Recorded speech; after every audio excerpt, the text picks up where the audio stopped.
नमस्कार मित्रांनो, आजच्या व्हिडिओमध्ये तुमचं मनापासून स्वागत आहे. आज मंगळवार होता आणि मंगळवारी आणि शुक्रवारी माझी धनलक्ष्मी कुंजन सेवेची पूजा असते. मग मला खूप असा उशीर होतो.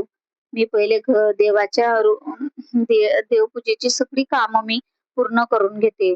अशी सकाळी मुलांची आवराआवर आणि कुठे वेळ निघून जातो कळतच नाही. आणि मुलांच्या उन्हाळ्याच्या सुट्ट्या असल्यामुळे मुलं घरीच असतात.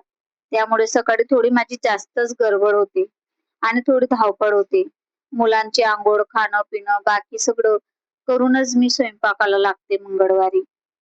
आता किचन मध्ये आले आणि स्वयंपाक हळूहळू करायला स्टार्ट केला. उन्हाळ्याचे असल्यामुळे किचन मध्ये खूप गरम होतं. म्हणून मी नेहमी प्रयत्न करते की 8 ते 9च्या दरम्यान मध्ये माझा स्वयंपाक झालाच पाहिजे. नाहीतर दुपार नंतर जर आपण 11 वाजेनंतर जर स्वयंपाक केला तर खूप असं गरम होतं. सगळा स्वयंपाक करून घ्यावा नाहीतर नंतर सगळा उकडाच जाणवतो. काम करायला खूप त्रास होतो. रोजच घरकाम, मुलांची काळजी आणि स्वयंपाक करत करत दिवस कुठं निघून जातो कळतच नाही.